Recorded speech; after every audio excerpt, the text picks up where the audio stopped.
This is Joshua Hart for Seconds Out. Delighted to be joined by Gareth A Davies here on this Tuesday morning. Gareth, really appreciate your time and how is everything? It's good. We've got to stop meeting like this, and it is a regular Monday thing now, if not a Tuesday thing every now and again. But it's always good to speak to you. As I've said, be different. I hope you got some different questions for me this morning. Well, I hope I do as well. I've done my preparation. I've got questions prepared. I want to dive straight in and go into the beginning of last week. Now, we caught up last Tuesday morning, just hours before the kickstart of the Eubank Jr. versus Ben Press tour. A fight that doesn't really need much promotion, in my opinion. It sells itself, but a great bit of promotion last week, especially on that Tuesday evening.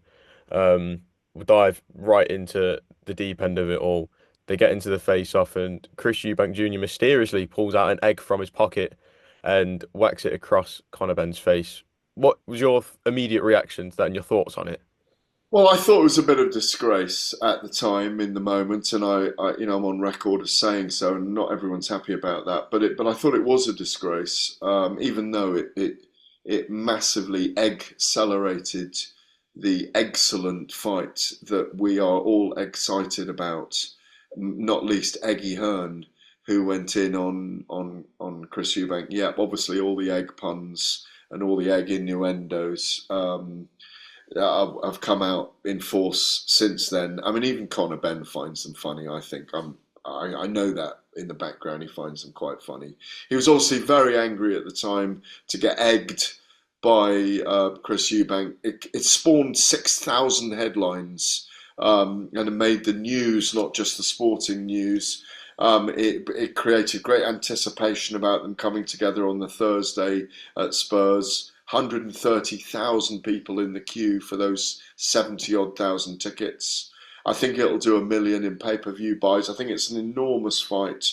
I mean, outside Tyson Fury and Anthony Joshua fighting in the UK, and Daniel Dubois and Alexander Usyk fighting for the undisputed title in the UK, there's not a bigger fight to be made. I think it's enormous, even though physically it looks like a mismatch. There's something in that we believe at this juncture in Conor Benn and the age of Chris Eubank, and 2.5 years have passed since the original knockings of this encounter, and the controversy around the way that the Conor Benn clomiphene tests were handled over the last 2 years makes it an enormous event.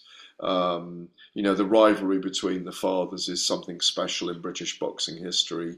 They belong to a special time and on a special place at a time in British boxing, alongside Steve Collins and Michael Watson, and kind of a major events 30 years ago that really typified the era in British boxing. When weirdly, this is the weirdest thing of all, the four kings were some of them were still in action over there, and we never really saw, because they were such big figures here, we didn't see much interaction with American fighters, even though when they fought for the first time on Who's Fooling Who in 1990, Nigel Benn had eviscerated Iran Barkley in a round in America and had become a star, and no one really knew how good Chris Eubank Senior was going to be. But 9 rounds of bloodshed, bloodbath, and young Eubanks promised it again. I'm really looking forward to it. It's going to be an amazing build-up. One of the big talking points is I guess you could say, lack of high level experience on Conor Benn's end. Obviously, comments made about not winning a British title, not winning these certain belts and whatnot. But do you feel with a fight like this, that is all completely irrelevant and it doesn't take anything away from how big of a show this is going to be? Yeah. Can we just pause it there? I've just got my washing machine repair guy coming. Yeah. Yes. Yeah, but I think what we've seen is an aging in Chris Eubank Jr. over the last 2.5 years. Obviously, he's been knocked out by Liam Smith. He's come back and had a great fight. Connor's tread water with two light middleweight fights. in the meantime, against Orozco and Dobson hasn't looked amazing, but he's had to deal with a lot. But I think it's favoured Ben that Eubank's 2.5 years older. He's been knocked out. He looked like there was age in him against Kamil Zaramata in Riyadh, Saudi Arabia. He was caught a bit more than you wanted him to be caught, even though he knocked Zaramata down. I think it was 4 times in the bout. It's a money grab, this fight. It doesn't. It's meaningless outside a family feud, a family enmity, one of the biggest grudges we've ever seen in British sport. So, but there is family pride on the line. We saw that when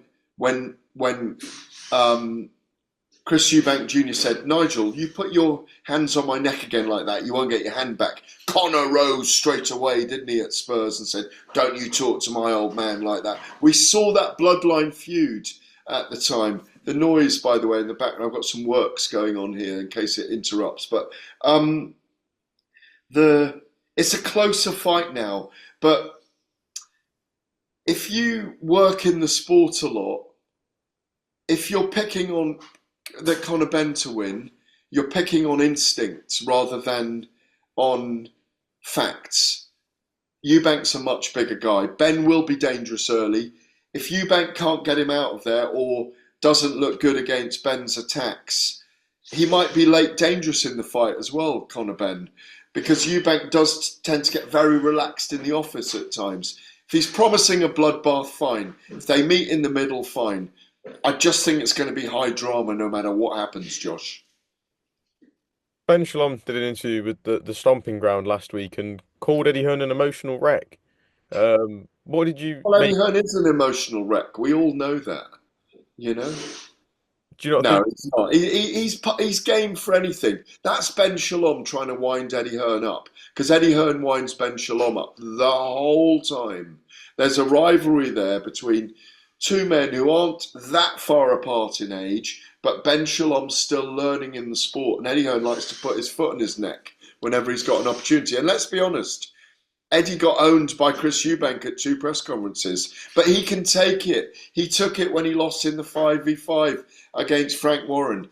He's, he's a big character, Eddie Hearn. He's a big boy. He's got a great chin. He can take a lot of punishment, in my view, and always comes back.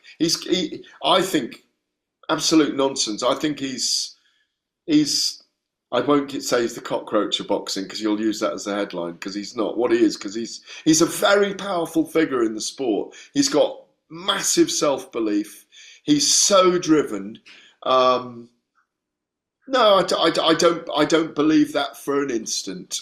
If anything, I think Ben Shalom finds it very difficult to react as quickly as Eddie Hearn does around him. Do you feel for Ben Shalom, obviously you mentioned him not being able to react as quick? Do you feel that's just something that'll come with time? Eddie, very experienced in the game. Ben Shalom still not finding his feet, but not got that same experience. Do you feel give Ben? Ben's done some very good things, like this weekend, the all-female card at the Albert Hall. It's an amazing event. I'm really pleased about this event. I'm really looking forward to it. My feeling is they're very different characters. I think Eddie Hearn is able to be a big character, but send himself up as well. Say he's deluded, say outrageous things, and then retract them. There's a lot of sides to him.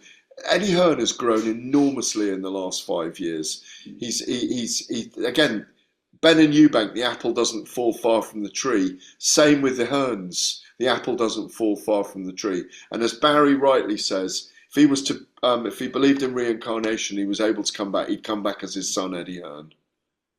Don't get any more praise than that as a father, can you? I don't think you can, no. Just lastly on this, obviously with that whole egg incident, a lot of back and forth between the teams. Eddie Hearn saying he believes Ben Shalom knew about the egg. Ben Shalom claiming that he didn't know about the egg. Do you believe that Eubank may have let the team know and said that he was going to do it, or do you think that was just Eubank sneaky, get it done himself, off he goes? I don't think he would have told Ben Shalom about it. He's his own man. I tried to get an interview with. I've written the cover story of Ring magazine I think it's the March issue, with Ben and Eubank on the cover. It's out now. Absolute pleasure to be asked to write it as well. Back to writing for them. Just done a piece on Joe Parker and Andy Lee as well. Um, the magazine looks magnificent at the moment. I'm so glad the magazine, as well as the digital issue and the website's doing massive guns. I mean, there's like 10 stories a day going on there. It does a great job. Um, well done, Turki Alalshikh as well for getting that moving. Um, do I? I'm not sure. I'm not sure. Fair I enough. mean, I mean, I think I couldn't get hold of Chris Eubank Jr. for that Ring magazine piece, and I wrote it into there. That when he's made his mind up about something, he's going to do it. He doesn't. He's a very confident character. He doesn't need. He knows himself. Ben couldn't. Ben couldn't get Ed Roth, Joe Brett, Ben Shalom couldn't get Chris Eubank for me when he was in Dubai for that interview. Even though it was a promise day after day that I'd get him. That's a sign for me that Chris Eubank didn't tell anyone what he was planning.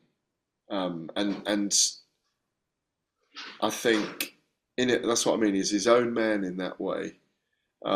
Obviously, he said he had several eggs in his pocket The in those picture, the nine picture pockets. did go out there, and in one pocket, on one of the ones on like towards his There waist, were three. three eggs, but then he said he had eggs in the back pockets as well and everything. Yeah, yeah. Um, I don't think he told anyone. I don't think Ben Shalom knew about it. And look, Eddie Hearn was only claiming faux disgrace about it. It wasn't real. He knows that it helped the promotion, and no one got hurt in it.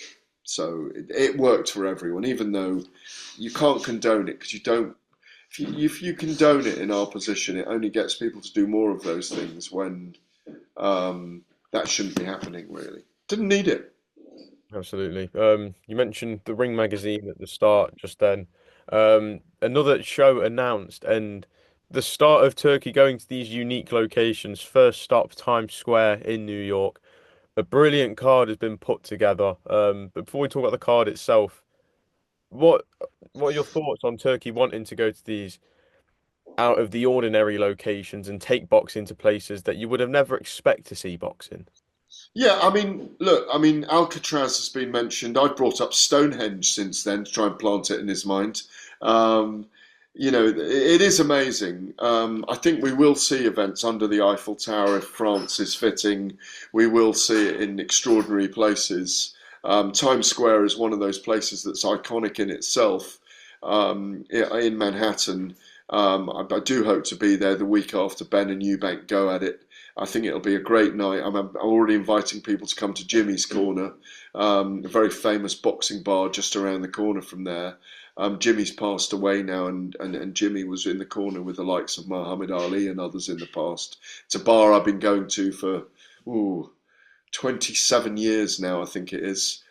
It's literally 2 minutes walk. It's a very narrow, long bar with all memorabilia from boxing matches, and it's open pretty much 24 hours. I've had many a slug of tequila in there and vodka over the years. Jimmy was married to a Polish woman. I can't remember her name now, but his grandson runs the place now. Um, but I think it's an amazing move. I think they'll do Alcatraz at some point. They'll do under the Eiffel Tower. They'll do Stonehenge. They'll do on a large super yacht somewhere while it's moving through the ocean. So what you're seeing both with the Ring magazine and from Turkey Alalshikh is innovation all the time, Josh, and it's to be applauded while boxing's sailing, sailing the oceans at the moment and going great guns. What are your thoughts on the matchups set for the card? Obviously, Tio versus Barboza, Haney versus Jose Ramirez, and then Ryan Garcia versus Rowley. Yeah, I'm just looking at it here. And look, it's three A sides against three B plus sides, if I can put it that way, without being rude to Rolly Romero, Jose Ramirez, and Arnold Barboza.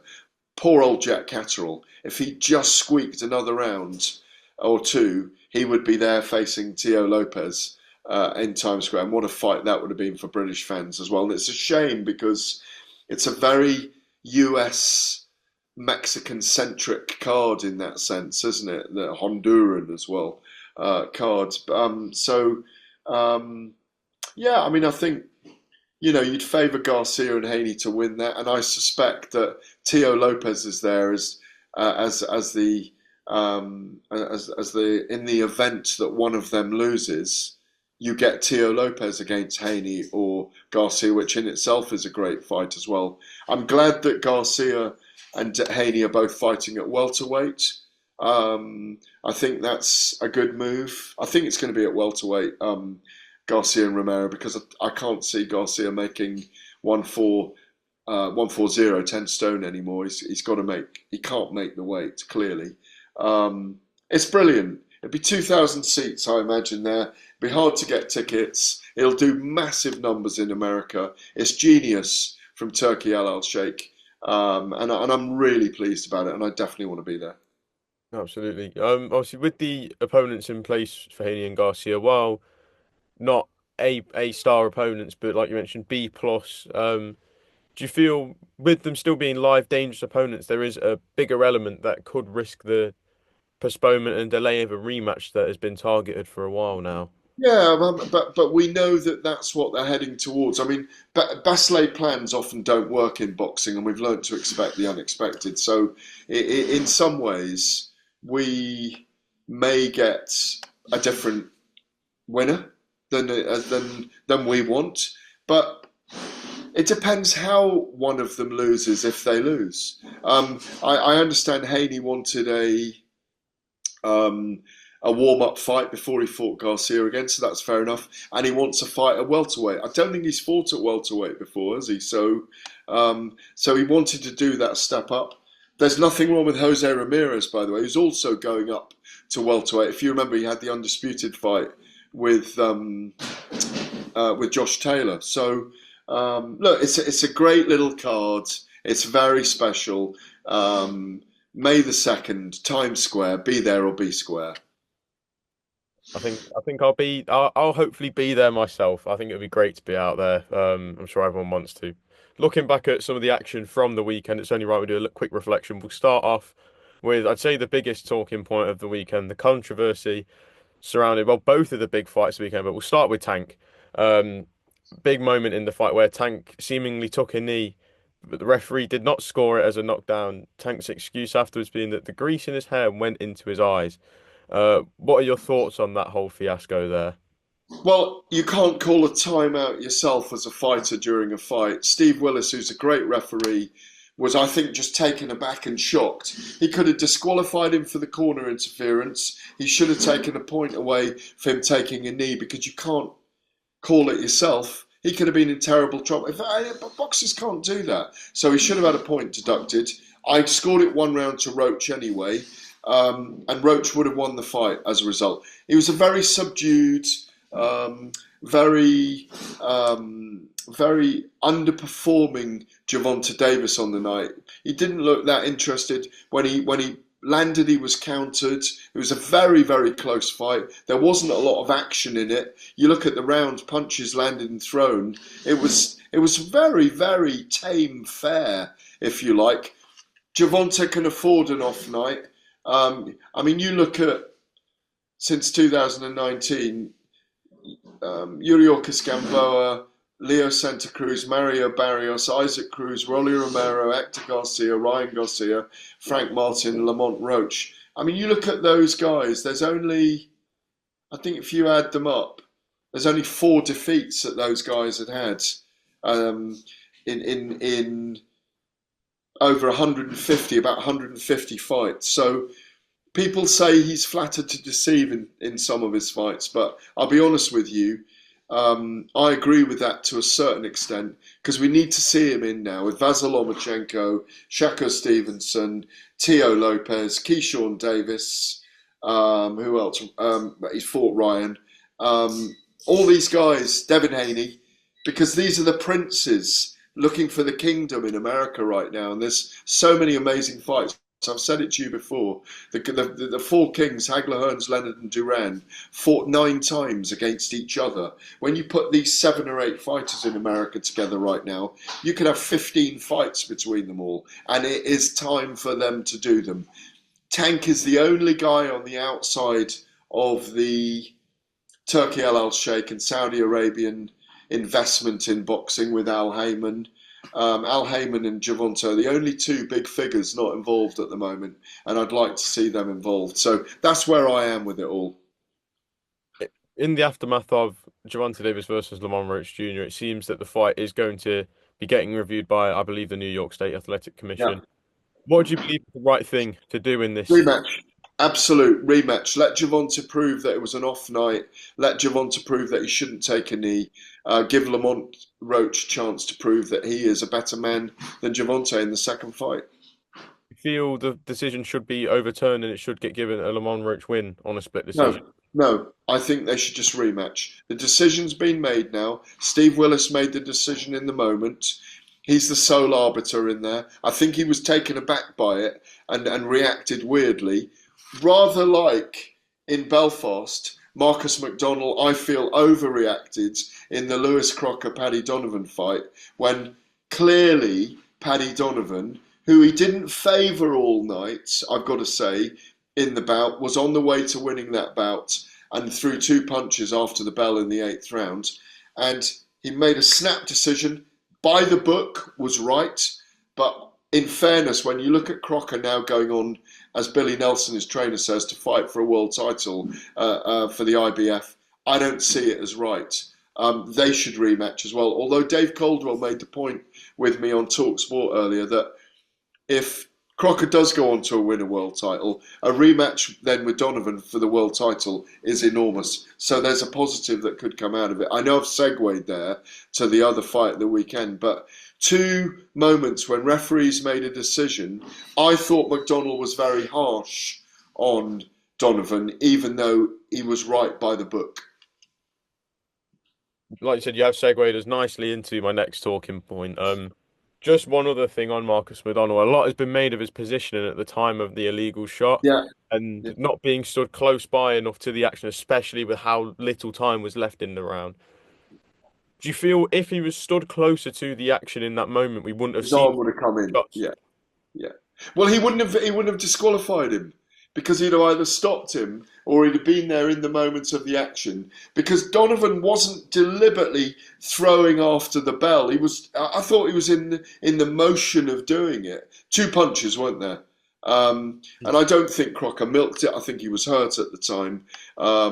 Look, unusual things happen in boxing, and this was one of those moments. There isn't a VAR. There's a snap decision made, and by the book, he was right. But I think when you look at the nuance, it's pretty harsh on Donovan. And I think you you'd like to hear you'd like to hear back afterwards from Marcus McDonnell, which we never hear from referees. We never hear their decision. I was saying to someone else earlier, I'd like to see hearings maybe recorded and put out on the internet by the New York State Athletic Commission, by the Boxing Board of Control, so we can hear the process. Nothing wrong with recording it, putting it out on their channel, so that we can see what they go through when they discuss it afterwards. Because I'm sure they don't just brush it under the carpet. I'm sure it's properly discussed. Absolutely. Just lastly on Crocker Donovan, obviously you mentioned Lewis Crocker now mandatory for the IBF welterweight world title. Do you feel there's more money in a rematch now with Paddy Donovan over in somewhere like Belfast or Dublin, or do you feel he should just wait out for that Boots fight now? If you were advising Lewis Crocker's career, Um, I was just checking on that. It's Boots, is it? yeah, Jerome Boots Ennis. Um, well, I'm looking at where Paddy's position is here. I'm just looking at the world rankings here right now. I want to say Paddy Donovan is in 11th or 6th. I saw something about that recently. Look, I think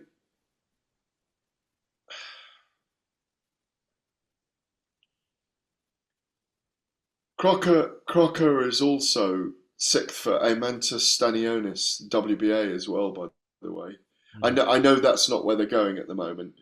Um, Well, Stanionis is fighting Boots next anyway as well. he's That's the next. fighting Boots, so he's got to wait. Um, hmm.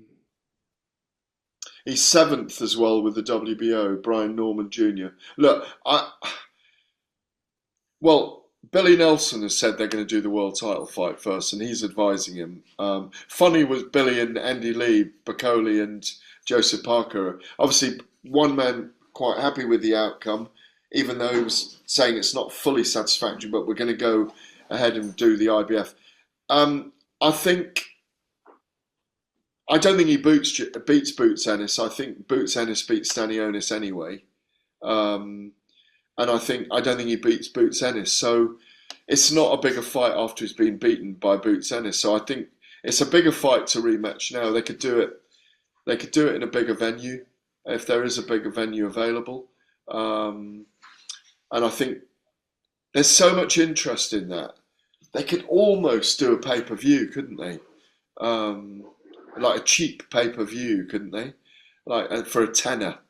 Um, and I'm sure it's going to do a couple of 100,000 views anyway. So yeah, I favour the rematch next, but I don't think that'll happen. And just very lastly, a lot of talk as always within this heavyweight division, and it's ever movement.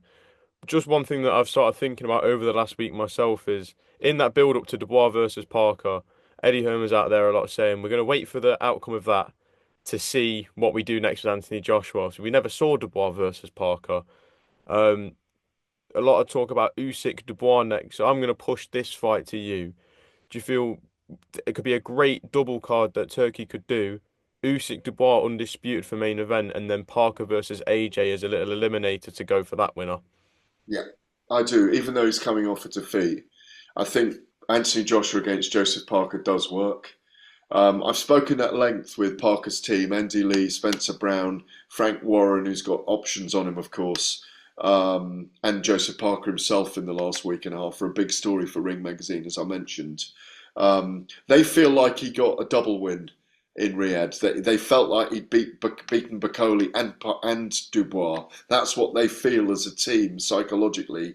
That Spencer Brown warmed to me saying, "What about him fighting the winner of Joe Joyce and Dillian White?" But outside that, I agree. I think a fight with Anthony Joshua does work, but I do think he deserves a world title fight next, and so do all of them. He's mandatory, or he's mandatory for the WBO held by Usyk, so we should see that. Do you feel realistic? Josh? Can I just pause you one sec again? Just, No just worries. one sec. No Just worries. let's go. Gareth, just lastly, news just in that White versus Joyce is now off due to Dillian White having to pull out. What is your thoughts on that? Oh, it's such a shame. That card was brilliant on April the 5th. It was a massive heavyweight card. Really disappointed, but I'm sure they'll get it on in the future. Unless they've already lined one of those guys up with someone else. Who knows? Supposedly Jermaine Franklin has been linked as the replacement for Dillian White. Do you like the idea of Joyce versus Franklin? Yeah, he's performed well against Anthony Joshua and Dillian White here, so he deserves it. Well, Gareth, I'll leave it there. Thank you very much for your time as always, and look forward to catching up again soon. My pleasure, Josh. Always a pleasure.